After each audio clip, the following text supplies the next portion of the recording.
Tonight, we continue our coverage of a special journey, conquering cancer through the eyes of a local police officer and a member of the CBS 6 family. CBS 6 Assistant News Director Chrissy Buttigieg was diagnosed with a rare appendix cancer back in February. A few weeks later, Hoosick Falls officer Nick Culinary was diagnosed with Hodgkin's lymphoma. They both spent the first few days and weeks of their diagnosis coming up with a fight plan. Tonight, they tell our Torie Wells that made all the difference. You never forget that moment. He told us that they had found the tumor in my appendix. It's a moment we often hear described as a suspension of time. CBS 6 Assistant News Director Chrissy Buttigieg and her husband Mike felt time stand still in February. Those moments are devastating. I don't think I'll ever let them go. When the shock started to fade, they say survival kicked in, and their focus turned to making a plan. They researched treatment options, met with doctors. All right, other questions or concerns? Got answers. I need to find a doctor that I can trust, who understands me as a patient and understands how I want to approach my care. She is much more of an information person than I am. She's got to know every conceivable outcome. They ended up with a surgeon at Memorial Sloan Kettering in New York who specializes in Chrissy's rare appendix cancer. I really thought to myself, if I want to give myself the best shot possible of beating it, I need to go find someone who makes this their life's work.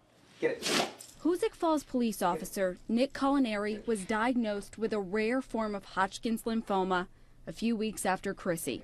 He also spent time researching with the help of his mom. There's so many different treatments and it's overwhelming. He landed on a doctor in Bennington. It's absolutely trusting your gut, finding which doctor you like, and there's no limit. It's important to make sure that you're comfortable not only with your doctor, your treatment, but you have to know that what's going on is helping you. Kathleen McMahon-Paulus is a volunteer patient advocate with the American Cancer Society.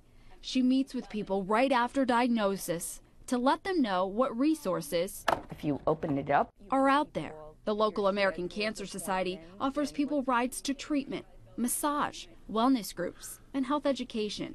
It has a 1-800 number to answer questions. Whether you have health insurance questions, clinical trial questions. Kathleen is also a cancer survivor. She says asking questions, listening to your body, and bringing a second set of ears to appointments are all ways to advocate for your health. Chrissy and Nick say for them, that's made all the difference. You really need to take charge of your own care. Don't go to the place that's closest and accept that this is what's offered here, so it is what it is. You are your own best advocate. It's critical. I mean, this is your health, and with cancer, it's a life and death thing. Nick is done with chemo. He has a scan next month and is hopeful.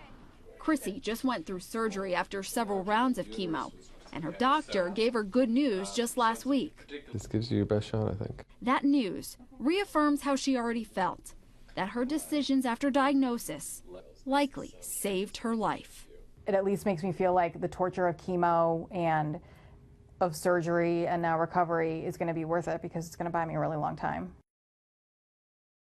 And that's Torie Wells reporting. It's great to see these two take control of this and really set out that fight plan instead of a flight plan, we could say, and great to see that they're moving forward and improving. I know when you hear people say they're fighting cancer, you don't often think about finding the doctors and choosing your treatment. You really think about the physical aspects of it. So there's really a lot to it, and great for both of them to share all of that with us. That's right. Tomorrow at 5:30, the final report in this series on cancer will air, and the race to learn more about Chrissy's rare cancer, that's what we're going to be talking about, and how she is contributing to that cause.